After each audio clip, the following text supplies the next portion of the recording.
नवी मुंबई शहर का विकास किसने किया, इसके क्षय पर उठा बवाल सभी को मालूम है। जहां मूल रूप से शहर पर राजनीतिक वलय बनाने वाली राष्ट्रवादी कांग्रेस पार्टी पर ही टीका टिप्पणी करने का प्रयास विरोधकों की ओर से शुरू होता हुआ दिखाई दिया। लेकिन विकास के लिए राजनीतिक सोच भी काफी महत्वपूर्ण होती है, जिससे कोई भी परहेज नहीं कर सकता। विधायक संदीप नाइक के दौरे में भी इसी वास्तविकता का एहसास हुआ, जहां कोपरी इलाके के विभिन्न समस्याओं और प्रभाग क्रमांक 44 और 49 में समस्याओं का अकाल यही तस्वीर सामने आई, जिधर कोपरी इलाके के विकास की प्राथमिकता ही भविष्य में होने की बात विधायक संदीप नाइक ने जताई। आदरणीय नाईक साहेबांच्या मार्गदर्शनाखाली महापौरांनी इथे अनेक त्या ठिकाणी चांगल्या कामांची त्या ठिकाणी मंजुरी या प्रभागाकरता केली आहे। त्याच्यामध्ये ड्रेनेज लाईनचं काम असेल, त्याच्यामध्ये रोडचं काम असेल, परंतु कुठेतरी या वॉर्डमध्ये सगळ्या कामांमध्ये समन्वय मला या ठिकाणी बघायला नाही मिळाला। बघत असताना अरुंद झालेले रस्ते, रस्त्यावर असणाऱ्या त्या ठिकाणी हातगाड्या, त्याच्यानंतर तुटलेले गटारं, तुंबलेली गटारं, जी गटारं बनवली त्याच्यामध्ये देखील दगड वगैरे पडलेले आहेत। एखादा प्लॉट सिडकोकडून हस्तांतरित करून घ्यायचा आहे। सिवरेज लाईन सर्व वॉर्डमध्ये सर्व सोसायट्यांपर्यंत जाणं गरजेचं आहे। पाण्याची लाईन सर्व सोसायट्यांपर्यंत जाण्याची, परंतु अशा सर्व प्रकारच्या समस्या ज्या महानगरपालिकेशी कनेक्टेड आहेत त्या मला या वॉर्डमध्ये प्रामुख्यानं बघायला मिळाल्या। आणि कुठेतरी जेव्हा प्रस्ताव येतात तेव्हा आमच्या माध्यमातून, महापौरांच्या माध्यमातून त्याला मंजुरी देण्यात येते, परंतु ज्या अभ्यासपूर्वक सर्वांची, लोकांशी संवाद साधून लोकांना कुठेतरी रिलीफ मिळेल अशा प्रकारचं काम खऱ्या अर्थानं करणं गरजेचं आहे। मी आता या ठिकाणी सर्व या वॉर्डातील महिला असतील, ज्येष्ठ नागरिक असतील, आमचे तरुण असतील, सर्वांना जो विश्वास दिला आहे की येणाऱ्या दिवसांमध्ये मी एक स्पेशल मीटिंग महापौर साहेबांच्या समवेत या वॉर्डकरता घेणार आहे, जेणेकरून जी कामं प्रलंबित आहेत, एखाद्या ठिकाणी इंटरलॉकचं काम झालं आहे परंतु बाजूच्या सोसायटीमध्ये झालेलं नाही आहे, फुटपाथचं आपण इंटरनल कंडोनियमचं आपण समजू शकतो की बाबा एकदमच प्रभाग निधी मिळत नाही, एकदमच नगरसेवक निधी मिळत नाही, परंतु फुटपाथ सारखी कामं हे एका पॅचमध्ये होतात, दुसऱ्या पॅचमध्ये होत नाही, अशा गोष्टी करणं हे योग्य नाही। आणि ह्या गोष्टी सर्वां ठिकाणी एकाच वेळेस होणं गरजेचं आहे। आणि आता मला वाटतं की मी बऱ्यापैकी सर्व ज्या अडचणी आहेत यांची मला त्या ठिकाणी जाणीव झालेली आहे। आता संबंधित महापालिकेचे अधिकारी आणि महापौर साहेबांशी आणि एकंदर पूर्ण यंत्रणेशी चर्चा करून या वॉर्डमधील ज्या समस्या आहेत त्या निश्चित प्रकारे मार्गी लावण्याचा प्रयत्न केला जाईल। नागरिक आहेत आणि नागरिकांची जबाबदारी तर घ्यायला पाहिजे, त्यामुळे श्रेय कोणी घ्यावं, कोणी काय करावं, कोणी करू नये या गोष्टीकडे न जाता हे नागरिक आहेत, यांना चांगलं इन्फ्रास्ट्रक्चर मिळणं गरजेचं आहे, चांगला सुखसुविधा मिळणं गरजेचं आहे आणि झालेलं काम हे दर्जेदार होणं ची गरज आहे। त्यामुळे येणाऱ्या दिवसांमध्ये मी स्वतः लक्ष घालून हे काम करून घेईन असा विश्वास या ठिकाणी मैं देतो। तो प्रभाग क्रमांक 44 और 49 में हो रहा विकास सभी को खुशी का एहसास करा रहा है, जहां विकास के लिए आवश्यक सोच ही महत्वपूर्ण होने का प्रमाण इस माध्यम से देखा जा रहा है।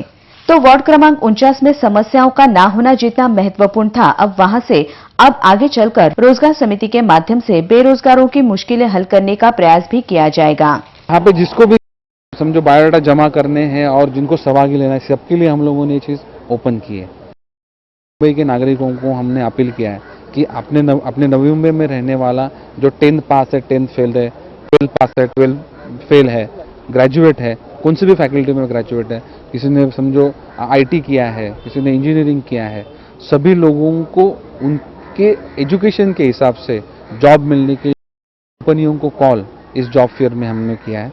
लास्ट जॉब फेयर में करीबन 50 कंपनियां आई थी, उसके पहले कंपनियां आई थी। इस जॉब फेयर में हमने 200 से 400 तक कंपनियां आने वाली है।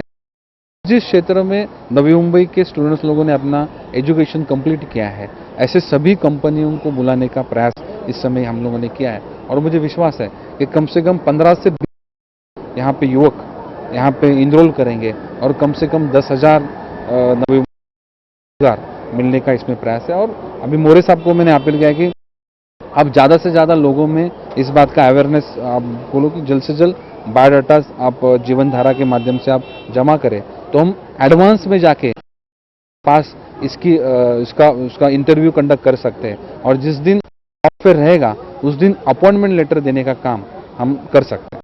इसी के साथ विधायक संदीप नाइक ने जुहूगांव के तालाब की समस्या की ओर भी अपना ध्यान खींचा और जल्द से जल्द इस तालाब का तालाब विजन अंतर्गत सुशोभीकरण करने की प्राथमिकता को भी बयां किया।